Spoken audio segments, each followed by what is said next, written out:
ici en place avec son équipe. Et j'ajoute, pour être très clair, parce qu'en ce moment il n'y a pas de temps, il y a quelque chose que je crois a besoin d'être dit. L'action militaire toute seule n'a jamais pu vaincre le terrorisme, dans aucune partie du monde. On le voit bien même en Afghanistan, avec les talibans, depuis 30 ans, qu'on n'arrive pas à éradiquer donc avec l'action militaire. Donc ça veut dire qu'il faut qu'à côté de l'action militaire, il y ait d'autres actions.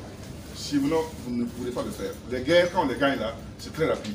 Dès qu'on fait 1 an, 2 ans et qu'on n'a pas gagné, il y a un alignement.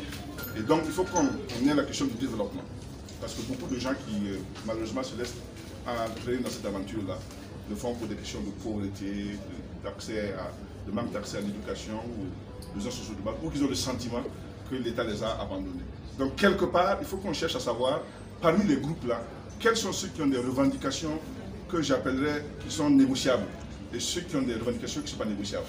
Et en faisant le tri, il y a des gens avec lesquels, bien entendu, on peut discuter.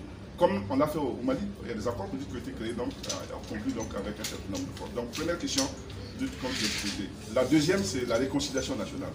J'ai dit toujours que je vais mettre en place un gouvernement de réconciliation nationale, qui va même inclure le MPP qu'on aura battu.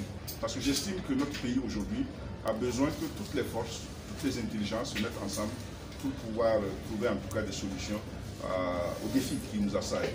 Et bien entendu, dans ce schéma de réconciliation nationale, des personnalités éminentes du Burkina Faso qui sont à l'extérieur seront amenées à venir. D'ailleurs, comme beaucoup le savent, sous ma houlette, l'opposition avait proposé un schéma au président du Faso. On lui a envoyé un mémorandum dans lequel on décrivait notre vision et les étapes qui devaient nous amener en tout cas à une réconciliation nationale. Et d'après ce que nous on proposait, le grand forum national de réconciliation devait se tenir au mois de juin passé pour permettre d'avoir des élections donc ouvertes et inclusives. Voilà. Malheureusement, ils n'ont pas accordé une attention, mais je vois que le candidat sortant dit que s'il est élu, dans les 6 mois qui vont suivre là, il va en tout cas enclencher le processus. Pourquoi est-ce qu'il ne l'a pas fait pendant les 5 ans qui sont passés? Le troisième thème, c'est la corruption. Ce régime est né dans les entrailles d'une insurrection. Et cette insurrection a été organisée et s'est déroulée parce qu'on dénonçait la malgouvernance.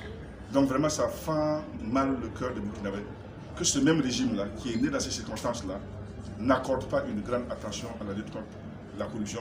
Et au contraire, soit un agent de corruption. Regardez un peu ce qui se passe pendant cette élection. Vous êtes tous ceux qui sont là, en tout cas témoins. Des sommes d'argent qui sont déversées, distribuées. On prend même les numéros des cartes d'électeurs des femmes là pour leur promettre des virements d'argent la veille donc de l'élection. Ça, c'est une affaire qu'il faut qu'on tienne au plus haut niveau du sérieux. Parce que nous ne l'oublions pas, nous sommes la partie des hommes intègres, nous sommes la partie de Thomas Sankara. Donc la question de la corruption va être en tout cas une question à laquelle nous allons nous atteler.